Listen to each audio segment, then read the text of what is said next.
دیانت یوازې د صدر سره تعلق نه لري. زه به خپل ځان کې ایمانداري او دیانت پیدا کوم، ګاونډي سره به ظلم نه کوم، ښځې سره به ظلم نه کوم، بچو سره به ظلم نه کوم. د حضور پاک مبارک د یو ځل یو صحابي راغی او نبی علیہ السلام ته کېناست، وی زما ښځه ده او ما ته وایي چې زما دې زوی له یو مرۍ ورکا. نو زه دې یو زوی له دا مرۍ ورکوم او تا پې ګواه کوم. ښځه راته وایي چې نبي علیہ السلام پې ګواه کا. مطلب یې دا چې سبا هسې نه ده بلې ښځې بچي را پاسي او وایي چې دا غلام خو زما زموږ د پلار دی، تا سره څنګه دی، هغوی پکې خپل حصه به غواړي. نو یې ښځې راته ویلي دي چې زما دې زوی له یو غلام ورکړو، نبي علیہ السلام پې ګواه کا.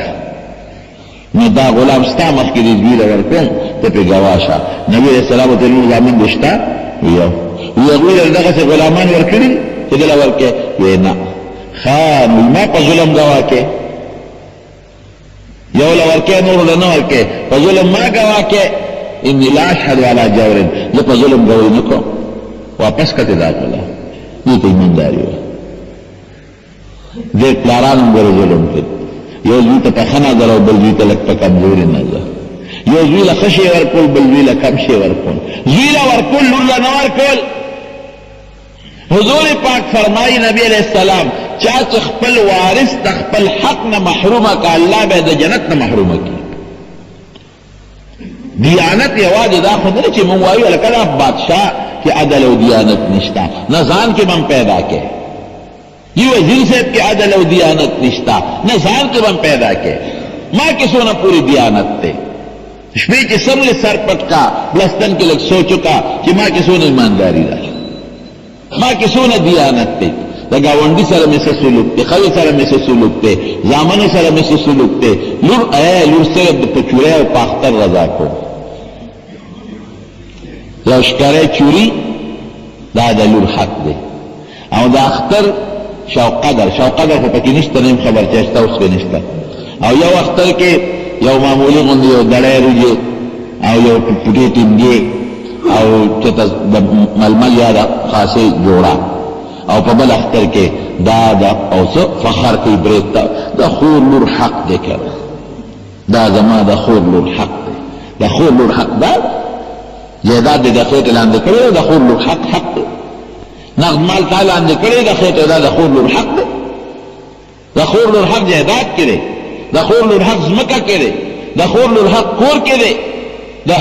خور لور حق چې دی نه هغه بینک کې چې دی کم دولت د پلار پاتې په هغې کې دی، موټر کې دی. دا د خور لور حق نه دی. ښکاری چوری باندې د خور لور د حق نه ځان ساتئ. د ایمانداري ده زمونږه، ګوتې به بل ته نیسو، هغه ایماندار نه دی، هغه داسې دی. ځان کې سوچو کې ایمانداري یوازې د بادشاه سره تعلق نه لري. بادشاه کې ایمانداري نه کوي، اول نمبر مجرم. ځکه د هغه ټګي ډېره زیاته ده، د هغه سزا ډېره زیاته ده. وزیر کې ایمانداري نه کوي، گورنر نه کوي، وزیر اعلی نه کوي، بل نه کوي. نو چې څومره لوی سړی دی نو لویه بیماني پکې راغله، لوی نقصان راغی، ګناه ډېره زیاته ده. خو هر سړی به خپله ایمانداري او دیانت پم کوي. دکاندار څومره دیانت کوي، پی پاک خرڅوي که سوچه خرڅوي. پی والا څونه دیانت کوي، پی پاک خرڅوي که سوچه خرڅوي. دا دیانت دی که نه، بلکې ګوتې راوباسو. وچپې میده کوي پتې مږي، وچپې ما ته مخکې راغلو کې یو سړي خبره کوله، سوچه او غوړو خبره راغله. یو ځای راته یاد که وی الوګان پرې کوي او پکې اچوي.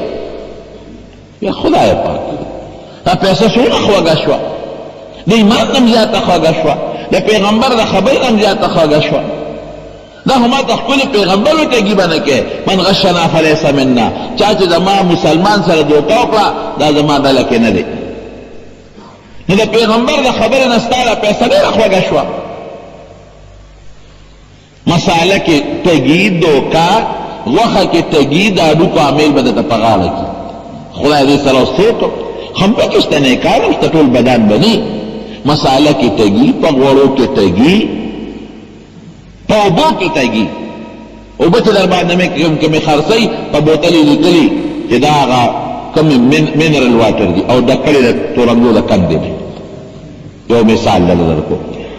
څه کې ټګي نه شوه، ګیس کې ټګي را سنجي پمپونه د اکثر تپوس کوم پریشر دی پورا وي چې 40 میټر لاندې روان هلکه تا خو یې پورا دی وي دا به اوس پوره شي که نه، نو چې 400 ګیس واچي اخري د 20 پاتې شي نو هغې کې لږ تیز شي، اوس وی پوره شو 400 دی راله په نیمه کې واچول اخري کې دي پوره. خدای ته وګوره دا خلک چې د کروڑونو روپو د ګیس د سینجي پمپې دی ته نور چاله ګټې نیکبخته. पेट्रोलों की तगी, डीजलों की तगी, मोबाइलों की तगी चाला गटे दगा सीएनजी पंप वाला कि दा तगी कई ने कान नम पकी टोल बदान न यादो पके ने कान बनी दिए चाला गटे दादा खुदा करोड़ों रुपयों सरमाया दा मालूमी गिरा तो जामन दो न सच जामन दिन किएगी दन वसो दिन किएगी दा कल वसोल गटे दा हराम खोरी कल वसोल के अरे खल को लेके चगला पैदाम ने दी اغلا کې چې هغه پیدا شي دوی چې قسم دې کړي نکته ته دعا مو کی دې یادم کی تا خپل نکه یاد دې د نکه پلار دې یاد دې څومره دعاګانې دې نکه ته د نکه پلار ته وکړي کلوسی شو کنه کلوسی ته د نکه پلار کوم ځای یاد دي. نو اکثر دا مالدار خلک دا سرمایه‌دار او دا کارخانو والا خلک د دوی دومره مالی چې د زامنو هم دغه بس دی د نوسو هم بس دی دا چاله ګټه کوي دا کلوسول اے کلوسی جلہ پیدا نہ دی خدا گواہ دی کدی یاد کی پا دعا کی بدیم یاد نہ کی اغیر پارد اللہ خیرت خوارے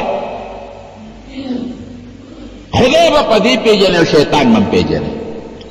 خدا و رسولی مکوا و شیطان بھی کوا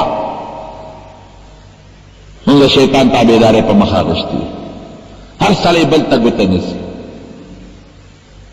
جان کی چام سوچو نہ کیا جناب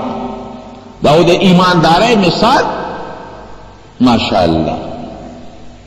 ایمانداری چې چا کړی دا خدای ولا د هغې صله په دنیا کې مو ورکړې ده او د هغې صله ولا الله په آخرت کې مو ورکړې او چې چا ایمانداري نه ده کړې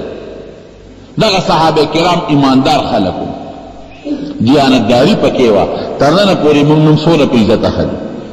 رضی الله عنه دعا ورته کوو الله ته ترې راضي شي او مثال کې پیش کوو چې داسې موږ هم شو او چې چا دیانت نه کړي ایمانداري نه کړي.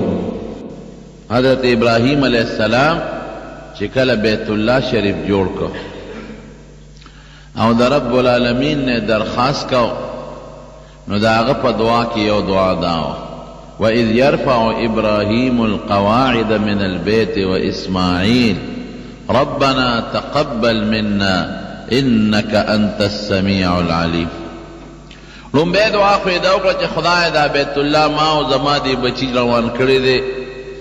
او دا بیت الله جوړو نو خدای زمونږ دا عمل په خپل دربار کې قبول کا. مسلمان اوسم چې عبادت وکړي او د عبادت نه پس دعا کوي نو دې لومبه دا ټکي وایي چې خدای دا عمل مې قبول کا. چې عمل قبول شي د هغې نه پس به دعا خدای قبلوي او چې عمل دې قبول نشي بیا خبره خرابه ده. نو یو دعا دا وکړه چې ربنا تقبل منا انك انت السميع العليم الله توریدون کی ذات زمون فریاد اوري او ته خدایا علم لرون کی ذات خبردار زمون پر عمل الله ته آگاه او خبره نو خدای دا عمل قبول کړه دا بیت الله جوړول دا غینه پس وای ربنا وابعث فيهم رسولا منهم يتلو عليهم آياتك ويعلمهم الكتاب والحكمة ويزكيهم إنك أنت العزيز الحكيم. خدای پدې کې یو پیغمبر را پیدا کړ هم د دې بیت الله پدې ځمکه پدې خاوره یو پیغمبر را پیدا کړ رسولا منهم چې هم د دې د خاندان او د دې قوم نه يتلو عليهم آياتك او رب العالمین ستا د قرآن شریف تلاوت ورته کوي کوم دقسې کړي دي ويعلمهم الكتاب والحکمة او کتاب ورته ښیي کتاب نه مراد قرآن شریف ته قرآن شریف ورته ښیي نه لا بني ورسېدلی ماشوم ښه خیر یعلمهم الکتاب چې کتاب ورته ښایي والحکمت او حکمت د دین پویا د حضور پاک سنت نبوي علم دا ورته ښایي ویزکیهم او د دغې ګنده و اخلاقونه چې عربو کې موجودو هغې سو هغې به شرکیات او کفریات کول او بدعملۍ به یې کولې او ډاکې به یې کولې او مردارې به یې خوړې نو چې ته یزکیهم د دې ګنده اخلاقونه تزکیه او صفایي وله راولې انک انت العلیم الحکیم خدای ته د علم او د حکمت خاوند دی نو نبی کریم صلی الله علیه وسلم فرمای وی زه د خپل نیکي ابراهیم علیه السلام دعا یم هغه چې کومه دعا د کوم پیغمبر د غوښتنې کړې ده نو هغه پیغمبر دی نو د پیغمبر علیه السلام دپاره چې دعا کوي نو څه وایي یعلمهم الکتاب والحکمت ویزکیهم چې قرآن ورته ښایي او حکمت احادیث سنت او خپلې طریقې ورته ښایي او د ګنده اخلاقونه پاک کړو دې ته تعلیم وایي چې دا به د عقیدې دا به د عملي او تزکیه او صفایي یې راولي نو چې صفایي حضور پاک د امت راوستې ده نو په دقه طریقه یې راوستې ده دا ګناه به نه کې دا به نه کې دا به نه کې په دې به دوزخ ته ځې نو د حضور پاک د راتلو مقصد دقه دی چې حضور پاک خلکو ته د قرآن او د حکمت او د سنت علم ورکی تعلیم ونه ورکی او د خدای فضل دی دا تعلیم امت له ورکړی نو چې کوم څیز د حضور پاک د راتلو مقصد دی د بعثت د حضور پاک مقصد دی نو د هغې نه بهترین شی بل کم کیدی شي قسم دی که د دنیا دا ټول نعمتونه را یوځای کا دا د دین علم ته نه رسیږي دا خو په حیواناتو کې هم شته د انسان د وجود ګوره د وجود طاقت که ته وایې چې انسان په دې انسان دی چې ډېر طاقتور دی نو دا خبره دی غلطه ده طاقتور د اتین او د زمري نه بل نشي کېدی زمری په قد و قامت کې د انسان نه راټوټی دی څومره طاقتور دی غټ لوی غوی به راونیسي او لوی سنډا به راونیسي او دوه څلور څپېړې به ورکړي په ځمکه به یې راوغورځوي او په مری وله چکونه ولګوي او ختم یې کړي او مړه یې کړي نو طاقت د کمال شی نه شو که ته وایې طاقت په انسان کې د کمال شی دی نو دا په زمري کې د انسان نه زیات دی که وایې چې غټ وجود د کمال شی دی نو د اوښ نه او د اتي نه غټ وجود د بل چا نشته دا خو د کمال شی نه شو که ته وایې یاره انسان په غوږونه اورېدل کوي د دې وجې نه د انسان دی نو په غوږونو اورېدل خو حیوانات هم کوي په دې حیواناتو کې یو حیوان دی کونې ورته وایي کونې دا په غوا میخو په دې ویښتو کې چې کم کېږي دله خدای د غوږ د اورېدو دومره طاقت ورکړی چې دا د یو حیوان نشته پخوا چې به غلو غلا کوله د دې کونې په ذریعه به یې کو دا به په ځنګل کې به د غله دیرو او پته به ورته لګېده چې په کم طرف باندې قافله را روانه ده نو دې کونې پورې به تار تړلی نو دا به یو ځای کې پرېښود نو چې دا کونې به په کم طرف روان شو نو دوی ته پته لګېده چې قافله په دې طرف ده د هغه څاروو د اوښانو د ګډو چیلو کشار به دې کونې اورېده په دې غوږ باندې په میلونو اوري په میلونو ته خو لږ ځای کې اواز اوري چې د هغې نه اندازه خواشي بیا نه اوري نو غلو ته به د کونې نه پته لګېده چې دی په دې طرف روان شو نو معلومیږي دا چې څاروي په دې طرف دی قافله دې طرف ته را روانه ده د غوږ طاقت د هر چا نه د کونې زیات دی نو په دې باندې د غوږ په طاقت خو مضبوطیا او انسانیت نشته د سترګو لیدل د پیشو نه زیات د سترګو لیدل بل څوک کولی شي په تیاره کې د پیشو نظر لګي ښه دارنګې د پوزې طاقت د میږي نه ښه د بل چا شته نشته میږې ته یو ځای کې معمولي غوندې ګوړه او یا د مټۍ بوره وغورځوه د کوم ځای نه ورپسې دا میږې را روان نو د پوزې طاقت د حیوان د انسان نه زیات دی د غوږ طاقت د انسان نه د حیوان زیات دی د سترګو طاقت د انسان نه د حیوان زیات دی د وجود طاقت د حیوان د انسان نه زیات دی په وجود غټوالی حیوانات د انسان نه غټ دی انسان پسې انسان دی څه چل دی په ده کې چې دته الله اشرف المخلوقات دکې هغه وجه څه ده؟ که ته وایې چې یاره دکې ډاکټران شته، یاره واقعي شته پکې ډاکټران، خو داسې حیوانات خدای پیدا کړي دي. انسان خو ډاکټر په آلاتو دی که نه، په لیبارټرۍ ډاکټر دی. هغه کم مشین چې وخت اچوي سیټسکوپ چې دی ورته وایي، هغې باندې دی ډاکټر دی. دی که ډاکټر دی خو دی په مشینرۍ ډاکټر دی، دی خو په ترمامیټر به ته به معلومه کی، دی به د بلډ پریشر په مشین باندې بلډ پریشر معلوم کی،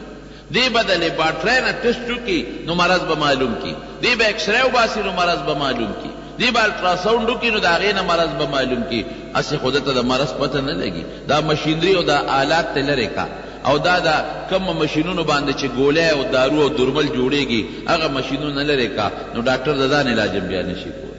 او په حیواناتو کې خدای داسې حیوانات پیدا کړي دي چې نه ورسره لیبارټرۍ شته، نه ورسره د دارو د جوړولو هغه مشینونه شته، او خپل علاج پې کولی شي.